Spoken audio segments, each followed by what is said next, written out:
Sexual interest ಅಥವಾ physical attraction ಅನ್ನೋದು ಯಾವಾಗ ಕಮ್ಮಿ ಆಗುತ್ತೆ?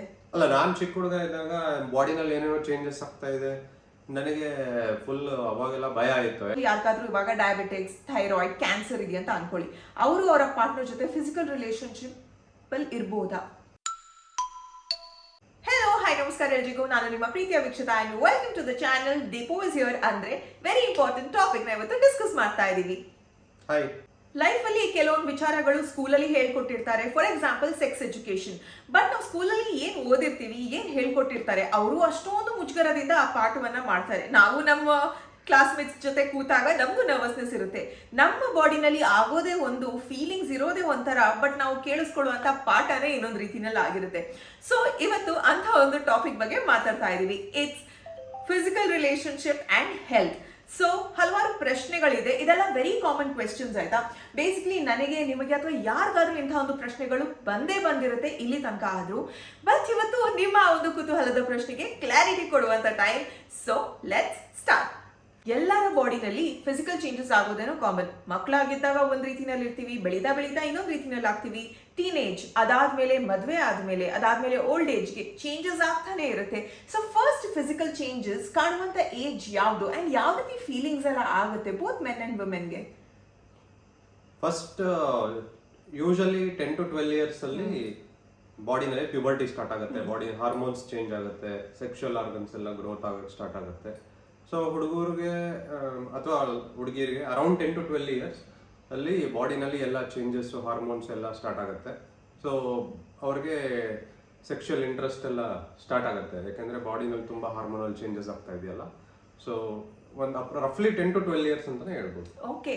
ಸೊ ಆ ಒಂದು ಏಜ್ ಟೈಮ್ನಲ್ಲಿ ತುಂಬಾ ಚೇಂಜಸ್ ಆಗುತ್ತೆ. ನೀವು ನನ್ನ ವಿಡಿಯೋನ ಸುಮಾರಷ್ಟು ಯಂಗ್ಸ್ಟರ್ಸ್ ನೋಡ್ತಾರೆ. ಬಿಟ್ವೀನ್ 18 to 35 ಮ್ಯಾಕ್ಸಿಮಮ್ ಜನ ನೋಡ್ತಾ ಇರೋದ್ರಿಂದ I think this is one age ಜಾಸ್ತಿ ಚೇಂಜಸ್ ಆಗ್ತಾ ಇರುತ್ತೆ. It is very normal. ನಿಮ್ಮ ಬಾಡಿನಲ್ಲಿ ಏನಾದರೂ ಬದಲಾವಣೆ ಆಗ್ತಾ ಇದ್ರೆ, ನಿಮಗೆ ಏನಾದರೂ ಆಪೋಸಿಟ್ ಸೆಕ್ಸ್ ಮೇಲೆ ಇಂಟ್ರೆಸ್ಟ್ ಬರ್ತಾ ಇದ್ರೆ, ಏನಾದರೂ ಫೀಲಿಂಗ್ಸ್ ಇದ್ರೆ, ಏನಾದರೂ ಆರ್ಗ್ಯಾಸಮ್, ಮ್ಯಾಸ್ಟ್ರುಬೇಷನ್ ಮಾಡಬೇಕು ಅಂತ ಅನ್ಸಿದ್ರೆ, ಎವ್ರಿಥಿಂಗ್ ಇಸ್ ನಾರ್ಮಲ್. ಮುಂಚೆ ನಾವು ಇದನ್ನ ನಮ್ಮ ಪೇರೆಂಟ್ಸ್ ಹತ್ರ, ನಮ್ಮ ಫ್ರೆಂಡ್ಸ್ ಹತ್ರ ಅಷ್ಟೊಂದು ಓಪನ್ ಆಗಿ ಡಿಸ್ಕಸ್ ಮಾಡೋದಕ್ಕೆ ಆಗ್ತಾ ಇರಲಿಲ್ಲ. ಬಟ್ ಐ ಹೋಪ್ ಇವಾಗಿನ ಜನರೇಷನ್ಗೆ ಆ ಒಂದು ಲಿಬರ್ಟಿ ಇದೆ. ಅಟ್ ಲೀಸ್ಟ್ ನಿಮ್ಮ ಫ್ರೆಂಡ್ಸ್ ಜೊತೆ ನೀವು ಡಿಸ್ಕಸ್ ಮಾಡ್ಬೋದು ಕಂಫರ್ಟೇಬಲ್ ಆಗಿ ಅಂತ. ಅಲ್ಲ, ನಾನು ಚಿಕ್ಕ ಹುಡುಗ ಇದ್ದಾಗ ಬಾಡಿನಲ್ಲಿ ಏನೇನೋ ಚೇಂಜಸ್ ಆಗ್ತಾ ಇದೆ, ನನಗೆ ಫುಲ್ ಅವಾಗೆಲ್ಲ ಭಯ ಆಯಿತು. ಯಾಕೆಂದರೆ ಅವಾಗ ನಮಗೆ ಅಷ್ಟು ಈಸಿಯಾಗಿ ಏನು ಆಕ್ಸೆಸ್ ಇರಲಿಲ್ಲ. ಇವಾಗ ಅಂದರೆ ಯೂಟ್ಯೂಬ್ ವಿಡಿಯೋಸ್ ಇದೆ, ಮೂವೀಸಲ್ಲೆಲ್ಲ ತೋರಿಸ್ತಾರೆ. ಮುಂಚೆ ಅಂದರೆ ಏನೂ ಇರಲಿಲ್ಲಲ್ಲ, ಅವಾಗ ತುಂಬ ಭಯ ಆಗ್ತಾ ಇತ್ತು. ಅವಾಗ ಮೆಂಟಲಿ ಎಫೆಕ್ಟ್ ಆಗುತ್ತೆ, ಏನೇನೋ ಆಗ್ತಾ ಇದೆಯಲ್ಲ ನನ್ನ ಬಾಡಿನಲ್ಲಿ ಅಂತ. ಬಟ್ ಮಕ್ಕಳಿಗೆ ಎಲ್ಲರಿಗೂ ನಾಲೆಜ್ ಗೊತ್ತಾಗಬೇಕು. ಅಫ್ಕೋರ್ಸ್ ಇವಾಗ ಅವ್ರಿಗೆ ಪೇರೆಂಟ್ಸ್ ಹೇಳ್ಕೊಡ್ಬೇಕು, ಏಜ್ 10 ಕ್ರಾಸ್ ಆದಮೇಲೆ ಎಲ್ಲ ಈ ಥರ ಚೇಂಜಸ್ ಸ್ಟಾರ್ಟ್ ಆಗ್ಬೋದು. ಸೊ ಬಾಡಿನಲ್ಲಿ ಈ ಥರ ಆಗುತ್ತೆ, ಸೊ ಅದು ನಾರ್ಮಲ್. ಸೊ ಎಷ್ಟೊಂದು ಜನಕ್ಕೆ ಮ್ಯಾಸ್ಟರ್ಬೇಷನ್ ಏನೋ ಭಾರಿ ದೊಡ್ಡ ತಪ್ಪು ಮಾಡಿದ್ದೀನಿ ಅಂತೆಲ್ಲ ಫೀಲಿಂಗ್ಸ್ ಇರುತ್ತೆ. ಅದು ಸೈಕಾಲಜಿಕಲಿ ಎಫೆಕ್ಟ್ ಆಗ್ಬೋದು. ಬಟ್ ಅದೆಲ್ಲ ನಾರ್ಮಲ್ ಅಂತ ಎಲ್ಲ ಹೇಳ್ಕೊಡ್ಬೇಕು. ಮತ್ತು ಸೇಫ್ ಸೆಕ್ಸ್ ಅಂದರೆ ಏನು, ಯಾವ ರೀತಿ, ಅದೆಲ್ಲ ವಿಷಯ ತಿಳಿಸಿದ್ರೆ ದೊಡ್ಡ ತಪ್ಪಾಗೋದು, ಅನಾಹುತ ಆಗೋದು ಅವಾಯ್ಡ್ ಆಗುತ್ತೆ. Correct, very true. ಇನ್ಫ್ಯಾಕ್ಟ್ ನಾನು ಈ ಒಂದು ಟಾಪಿಕ್ ಬಗ್ಗೆ ರಿಸರ್ಚ್ ಮಾಡ್ತಾ ನಾನು ನೋಡ್ತಾ ಇದ್ದೆ, ಫೀಮೇಲ್ ಅಲ್ಲಿ ಜಾಸ್ತಿ ಒಂದು ಸೆಕ್ಷುವಲ್ ಆಕ್ಟಿವಿಟಿ ಪೀಕ್ ಅಲ್ಲಿ ಇರೋದು ಅಂದ್ರೆ 30 years ಅಲ್ಲಿ ಅಂತೆ. ಬಟ್ ಮೇಲ್ ಅಲ್ಲಿ ಅದು ಟೀನೇಜ್ ಅಲ್ಲೇ ತೀರಾ ಪೀಕ್ ಅಲ್ಲಿ ಇರುತ್ತೆ ಅಂತ ರಿಸರ್ಚ್ ಪ್ರಕಾರ ಇತ್ತು. ಅದೇ ಅಡೋಲೆಸೆಂಟ್ ಬಾಯ್ಸ್ ತುಂಬಾ, ಅದೇ ಈಗ ಅರೌಂಡ್ 15 to 20 ಇಯರ್ಸ್ ಆ ಏಜ್ ಟೈಮಲ್ಲಿ ಹುಡುಗರಲ್ಲಿ ಪೀಕ್ ಸೆಕ್ಷುವಲ್ ಇಂಟ್ರೆಸ್ಟ್ ಇರುತ್ತೆ. ಬಟ್ ಅವಾಗ ಅವರಿಗೆ ಏನು ಮಾಡಬೇಕು ಅಂತಲೇ ಗೊತ್ತಾಗಲ್ಲ. ಅದರಿಂದ ಸೆಕ್ಸ್ ಎಜುಕೇಷನ್ ತುಂಬ ಇಂಪಾರ್ಟೆಂಟು. ಈಗಿನ ಕಾಲದಲ್ಲಿ ಮೆಜಾರಿಟಿ ಆಕ್ಸೆಸ್ ಇರೋರು ಎಲ್ಲ ವಿಡಿಯೋಸ್ ಎಲ್ಲ ನೋಡಿ ಎಲ್ಲ ತಿಳ್ಕೊತಾರೆ. ಬಟ್ ಎಲ್ಲೆಲ್ಲಿ ಅವ್ರಿಗೆ ಗೊತ್ತಾಗಲ್ಲ, ಎಲ್ಲೆಲ್ಲಿ ಇಂಟರ್ನೆಟ್ ಆಕ್ಸೆಸ್ ಇಲ್ಲ, ಅವರೆಲ್ಲ ಪೇರೆಂಟ್ಸೇ ಹೇಳ್ಕೊಡ್ಬೇಕಾಗುತ್ತೆ. Exactly. Parents or friends or guidance ಯಾರ ಹತ್ರ ಆದ್ರೂ ನಿಮ್ಗೆ ಏನಾದ್ರೂ ಅನ್ಕಂಫರ್ಟೇಬಲ್ ಆಗ್ತಾ ಇದೆ, ಫಸ್ಟ್ ಪ್ಯೂಬಿಕ್ ಹೇರ್ ನೋಡ್ತಾ ಇದ್ದೀರಾ, ಫಸ್ಟ್ ವಾಯ್ಸ್ ಚೇಂಜ್ ನೋಡ್ತಾ ಇದ್ದೀರಾ, ಫಸ್ಟ್ ಬಾಡಿನಲ್ಲಿ ಚೇಂಜಸ್ ನೋಡ್ತಾ ಇದ್ದೀರಾ ಅಂದ್ರೆ ಜಸ್ಟ್ ಸ್ಪೀಕ್ ಅಪ್. ಇಲ್ಲ ಅಂದ್ರೆ ನಿಮಗೆ ಅದು ಮೆಂಟಲಿ ಎಫೆಕ್ಟ್ ಆಗುವಂತ ಚಾನ್ಸಸ್ ಇರುತ್ತೆ. ಇನ್ನು ಲೇಡೀಸ್ ಅಲ್ಲಿ ಈ ಕ್ವೆಶ್ಚನ್ ಇರ್ಬೋದು, ಸೆಕ್ಷುವಲಿ ಆಕ್ಟಿವ್ ಆಗಿದ್ರೆ ಅಥವಾ ನಾನು ಜಾಸ್ತಿ ವರ್ಕ್ಔಟ್, ಡಾನ್ಸ್, ಅಥ್ಲೆಟಿಕ್ಸ್ ಈ ಥರದ್ರಲ್ಲೆಲ್ಲ ಇದ್ರೆ ಪೀರಿಯಡ್ ಸೈಕಲ್ ಚೇಂಜ್ ಆಗುತ್ತಾ? Period cycle usually average 28 to 30 days ಇರುತ್ತೆ. ಅದು ರೆಗ್ಯುಲರ್ ಆಗಿದ್ರೆ middle of the month ovulation ಆಗುತ್ತೆ. ಅದಕ್ಕೆ 1 week before, 1 week after high risk of pregnancy ಇರುತ್ತೆ. ಪ್ರೆಗ್ನೆಂಟ್ ಆಗಿಲ್ಲ ಅಂದರೆ ಯೂಶಲಿ ಸೈಕಲ್ ಚೇಂಜ್ ಆಗಲ್ಲ. ಮತ್ತು ವರ್ಕೌಟಿಂದ ಅಂದರೆ ನಾರ್ಮಲ್ ರುಟೀನ್ ವರ್ಕೌಟ್ಸ್ ಏನು ಮಾಡ್ತಾರೆ ಅದರಿಂದ ಏನು ಪೀರಿಯಡ್ ಸೈಕಲ್ ಅಫೆಕ್ಟ್ ಆಗಲ್ಲ. ಟ್ರೂ, ಬಿಕಾಸ್ ನಾನು ಆಲ್ಮೋಸ್ಟ್ ಮದುವೆಗಿಂತ ಮುಂಚೆನೇ ವರ್ಕೌಟ್ ಸ್ಟಾರ್ಟ್ ಮಾಡಿದ್ದೀನಿ. ಇಲ್ಲಿ ತನಕ ನನ್ನ ಪೀರಿಯಡ್ ಸೈಕಲ್ ಚೇಂಜ್ ಆಗಿಲ್ಲ ವರ್ಕೌಟ್ ಮಾಡೋದ್ರಿಂದ, ಬಿಕಾಸ್ ನಾನು ಇಂಟೆನ್ಸ್ ವರ್ಕೌಟ್ ಮಾಡ್ತೀನಿ. ಬಟ್ ಯಾವಾಗ ನಿಮ್ಮ ಪೀರಿಯಡ್ ಸೈಕಲ್ ಬದಲಾಗತ್ತೆ ಅಂದರೆ ನೀವು ಸೆಕ್ಷುಲಿ ಆಕ್ಟಿವ್ ಆಗಿದ್ದು ಪ್ರೆಗ್ನೆಂಟ್ ಆದರೆ ಮಾತ್ರ. ಅದರ್ವೈಸ್ ಇದು ನಿಮ್ಮ ಪೀರಿಯಡ್ಸ್ಗೆ ಯಾವುದೇ ರೀತಿ ಎಫೆಕ್ಟ್ ಆಗಲ್ಲ. ಈ ಪ್ರಶ್ನೆ ಬಗ್ಗೆ ನನಗಂತೂ ತುಂಬಾ ಯೋಚನೆ ಇತ್ತು. ತುಂಬಾ ಜನ ನನಗೂ ಹೇಳಿದ್ದಾರೆ ಇದನ್ನ. But it is such a big myth.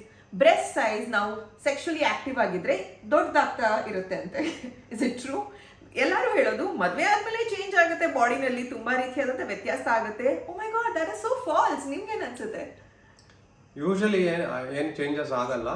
Only pregnant ಆಗಿ ಡೆಲಿವರಿ ಆಗಿ ಮಗುಗೆ ಹಾಲು ಕೊಡೋ ಟೈಮ್ಗೆ ಅವಾಗ ಗ್ಲ್ಯಾಂಡ್ಸ್ ದಪ್ಪ ಆಗುತ್ತೆ.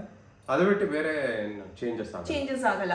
ನಾನು ಈ ಟಾಪಿಕ್ ಬಗ್ಗೆ ಓದ್ತಾ ಇರಬೇಕಾದ್ರೆ ರಿಸರ್ಚ್ ಅಲ್ಲಿ ಏನಿತ್ತು ಅಂದ್ರೆ, ಎಸ್, ಸೆಕ್ಷುಲಿ ನೀವು ಆಕ್ಟಿವ್ ಆಗಿದ್ದಾಗ ಆ ಒಂದು ಪೀರಿಯಡ್ ಇರುತ್ತಲ್ಲ, when you cuddling your partner, ಆ ಒಂದು ಟೈಮ್ ಫ್ರೇಮ್ಗೆ 15 to 25% ತನಕ ದೊಡ್ಡದಾಗುತ್ತೆ, because you sexually active with the partner. Otherwise ಇಲ್ಲ ಮದುವೆ ಆಗಿದೆ ಇನ್ನೇನು ಬಾಡಿನಲ್ಲಿ ಬದಲಾವಣೆ ಆಗುತ್ತೆ, ಚೆಸ್ಟ್ ಎಲ್ಲ ಸೈಜ್ ಚೇಂಜ್ ಆಗುತ್ತೆ. No, that is a big myth. So ladies, next time ಯಾರಾದ್ರೂ ಹೇಳಿದ್ರೆ ಇವಾಗ ನಿನ್ ಚೆಸ್ಟ್ ಫ್ಲಾಟ್ ಆಗಿದೆಯಾ, ಮದುವೆ ಆದ್ಮೇಲೆ ಚೇಂಜಸ್ ಆಗುತ್ತೆ ಅಂದ್ರೆ, ಪ್ಲೀಸ್ ಅವ್ರಿಗೆ ಸ್ವಲ್ಪ ಈ ನಾಲೆಜ್ ನ ತಿಳಿಸಿ. That is a big blunder. ಆಗೋದಕ್ಕೆ ಸಾಧ್ಯನೇ ಇಲ್ಲ unless you get some treatment done.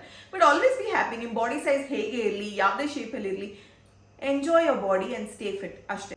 Next question ತುಂಬಾನೇ ಇಂಪಾರ್ಟೆಂಟ್ ಆಗುತ್ತೆ. ಆಬ್ವಿಯಸ್ಲಿ ಲೈಫಲ್ಲಿ ಹೆಲ್ತ್ ಪ್ರಾಬ್ಲಮ್ಸ್ ಬರೋದು ಸಹಜ. ಈ ಒಂದು ಹೆಲ್ತ್ ಪ್ರಾಬ್ಲಮ್ಸ್ ಇಂದ ನಮ್ಮ ಒಂದು ಫಿಸಿಕಲ್ ರಿಲೇಶನ್ಶಿಪ್ಗೆ ಏನಾದರೂ ಹಾರ್ಮ್ ಆಗುತ್ತಾ? ಈ ಒಂದು ಪ್ರಶ್ನೆಯನ್ನ ನಾವು ಡಾಕ್ಟರ್ ಹತ್ರ ಕೇಳೋದಕ್ಕೆ ಅಥವಾ ಯಾರ ಜೊತೆ ಏನಾದರೂ ಡಿಸ್ಕಸ್ ಮಾಡೋದಕ್ಕೆ ಒಂದು ಸ್ವಲ್ಪ ಮುಜುಗರ ಪಡ್ತೀವಿ. ಸೊ ನನ್ನ ಪ್ರಶ್ನೆ, ಫಾರ್ ಎಕ್ಸಾಂಪಲ್, ಯಾರಿಗಾದ್ರೂ ಇವಾಗ ಡಯಾಬಿಟಿಕ್ಸ್, ಥೈರಾಯ್ಡ್, ಕ್ಯಾನ್ಸರ್ ಇದೆ ಅಂತ ಅನ್ಕೊಳ್ಳಿ. ಅವರು ಅವರ ಪಾರ್ಟ್ನರ್ ಜೊತೆ ಫಿಸಿಕಲ್ ರಿಲೇಶನ್ಶಿಪ್ ಅಲ್ಲಿ ಇರ್ಬೋದಾ? Is it safe? ಅಲ್ಲ, ಮೇನ್ಲಿ 2 ತರ ಕಾಯಿಲೆಗಳು, ಕಮ್ಯುನಿಕಬಲ್, ನಾನ್ ಕಮ್ಯುನಿಕಬಲ್. ಕಮ್ಯುನಿಕಬಲ್ ಅಂದ್ರೆ ಒಬ್ಬರಿಂದ ಒಬ್ಬರೇ ಟ್ರಾನ್ಸ್ಮಿಟ್ ಆಗ್ಬೋದು. ಅದ್ರಲ್ಲಿ ಮೆಜಾರಿಟಿ ಎಲ್ಲ ಮೇನ್ಲಿ ಫುಡ್ ಅಥವಾ ಏರ್ ಇಂದ ಟ್ರಾನ್ಸ್ಮಿಟ್ ಆಗುವಂಥದ್ದು. ಕೆಲವೊಂದು ಸೆಕ್ಷುಲಿ ಟ್ರಾನ್ಸ್ಮಿಟೆಡ್ ಡಿಸೀಸ್ ಇರುತ್ತೆ, ವೈರಸಸ್, ಅದೆಲ್ಲರಿಗೂ ಗೊತ್ತು ಕಾಮನ್ ಆಗಿ. ಬಟ್ ಇದು ನಾನ್ ಕಮ್ಯುನಿಕಬಲ್ ಡಿಸೀಸ್ ಅಂದ್ರೆ ಥೈರಾಯ್ಡ್, ಕ್ಯಾನ್ಸರ್ ಅಥವಾ ಡಯಾಬಿಟಿಸ್, ಇವೆಲ್ಲ ನಾನ್ ಕಮ್ಯುನಿಕಬಲ್ ಅಂದ್ರೆ ಒಬ್ಬರಿಂದ ಒಬ್ಬರಿಗೆ ಡೈರೆಕ್ಟ್ ಟ್ರಾನ್ಸ್ಮಿಟ್ ಆಗಲ್ಲ.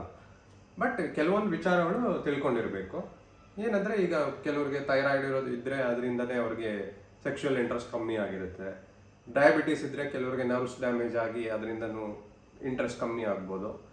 ಕ್ಯಾನ್ಸರ್ ಇದ್ರೂ ಹೌದು, ಬಾಡಿನಲ್ಲಿ ತುಂಬ ಚೇಂಜಸ್ ಆಗಿ ಇಂಟ್ರೆಸ್ಟ್ ಕಮ್ಮಿ ಆಗ್ಬೋದು. ಅಥವಾ ಕೆಲವರು ಕೀಮೋಥೆರಪಿನಲ್ಲಿ ಇರ್ತಾರಲ್ಲ, ಅಂಥವ್ರಿಗೆ ಅದು ಇಂಟ್ರೆಸ್ಟ್ ಇರಲ್ಲ. ಆ ಥರ ಇರುತ್ತೆ. ಬಟ್ ಡೈರೆಕ್ಟಾಗಿ ಒಬ್ಬರಿಂದ ಒಬ್ಬರಿಗೆ ಟ್ರಾನ್ಸ್ಮಿಟ್ ಆಗಲ್ಲ. ಸೊ ಯಾವುದೇ ರೀತಿಯಾದ ತೀರಾ ಕಾಯಿಲೆ ಇದ್ರೂ ಯಾರಿಗೂ it is safe to be in a physical relationship. But ನಿಮ್ಮ ಪರಿಸ್ಥಿತಿ ನೋಡಿಕೊಂಡು ಡಾಕ್ಟರ್ ಹತ್ರ ಕನ್ಸಲ್ಟ್ ಮಾಡೋದು ಇಸ್ ಅ ಬೆಸ್ಟ್ ಆಪ್ಷನ್. ಏನೇ ಡೌಟ್ ಇದ್ರೂ ಕೇಳಿ ಡೈರೆಕ್ಟ್ ಆಗಿ.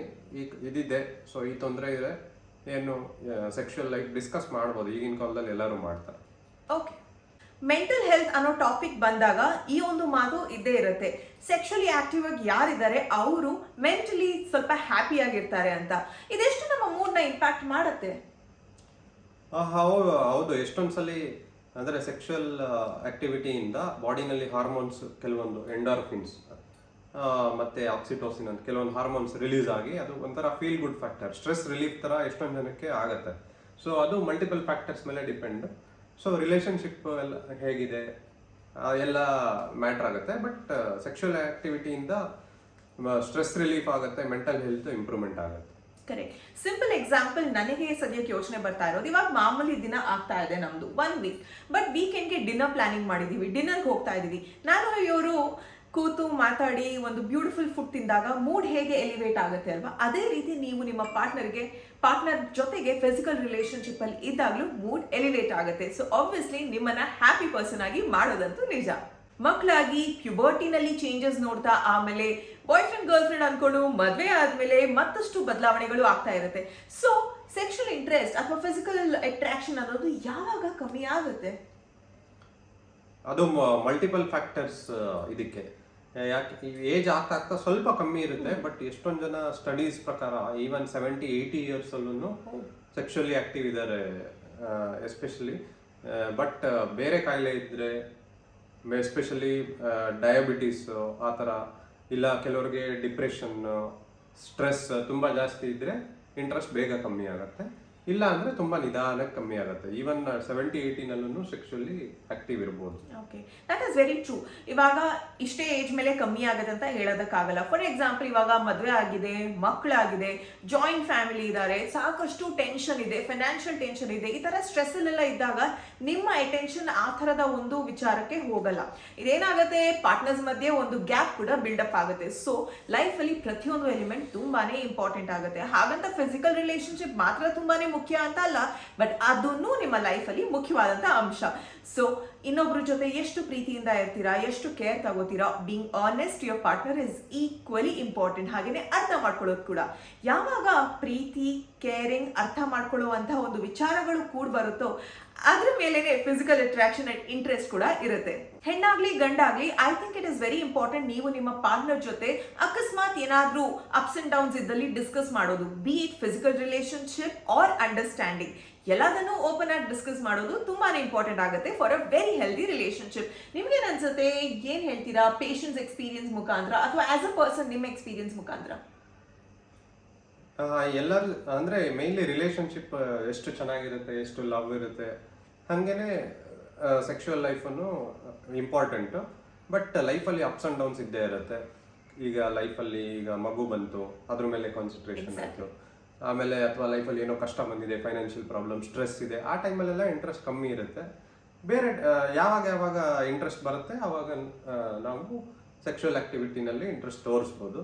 ಬಟ್ ಓವರ್ ಆಲ್ ಏನಂದ್ರೆ ಒಬ್ರನ್ನೊಬ್ರು ಅರ್ಥ ಮಾಡ್ಕೊಂಡು ಹ್ಯಾಪಿಯಿಂದ ಇರಬೇಕು. ಅದೇ ಈ ಒಂದು ಟಾಪಿಕ್ ನಾನು ಸ್ಪೆಸಿಫಿಕ್ ಆಗಿ ಯಂಗ್ಸ್ಟರ್ಸ್ ಅಂಡ್ ಟೀನೇಜರ್ಸ್ಗೆ ಅಂತಾನೆ ಮಾಡಿರೋದು. ಬಿಕಾಸ್ ಆ ಒಂದು ಏಜ್ ಅಲ್ಲಿ ಸಾಕಷ್ಟು ಬದಲಾವಣೆ ಆಗ್ತಾ ಇರೋದ್ರಿಂದ ನಮ್ಗನ್ಸುತ್ತೆ sexual life and physical relationship is everything ಅಂತ. But definitely not. ಲೈಫಲ್ಲಿ ತುಂಬಾನೇ ಅಚೀವ್ ಮಾಡೋದಿರುತ್ತೆ, ತುಂಬಾ ವಿಚಾರಗಳನ್ನು ಕಲಿಯೋದಿರುತ್ತೆ, ನೋಡೋದಿರುತ್ತೆ. ಅದ್ರ ಜೊತೆಗೆ ಒಂದು ಪರ್ಫೆಕ್ಟ್ ಪಾರ್ಟ್ನರ್ ಸಿಕ್ಕಿದಾಗ ಇದನ್ನು ಕೂಡ ಇಂಪಾರ್ಟೆಂಟ್ ಆಗುತ್ತೆ.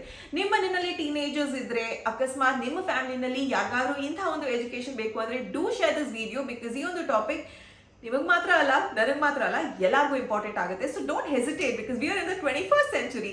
ಆಲ್ ರೈಟ್, ಐ ಹೋಪ್ ನಿಮಗೆ ಒಂದು ವಿಡಿಯೋ ಇಷ್ಟವಾಗಿರುತ್ತೆ. ಇಷ್ಟವಾದಲ್ಲಿ ಮಿಸ್ ಮಾಡದೆ ಹಿಟ್ ಲೈಕ್, ಶೇರ್, ಸಬ್ಸ್ಕ್ರೈಬ್. ಈ ಥರದ ಟಾಪಿಕ್ಸ್ ಅಲ್ಲಿ ನಿಮಗೆ ಯಾವ ರೀತಿಯ ಪ್ರಶ್ನೆಗಳಿದ್ರು ಕಾಮೆಂಟ್ ಸೆಕ್ಷನ್ ಅಲ್ಲಿ ಹಾಕಿ. Will try and come back soon. Lots of love, ಪ್ರೀತಿ ಸದಾ ಹೀಗೆ ಇರಲಿ. ನಿಮ್ಮ ಕನೆಕ್ಟ್ ಅನ್ನ ಸದಾ ಪ್ರೋತ್ಸಾಹಿಸಿ. ಬಾಯ್.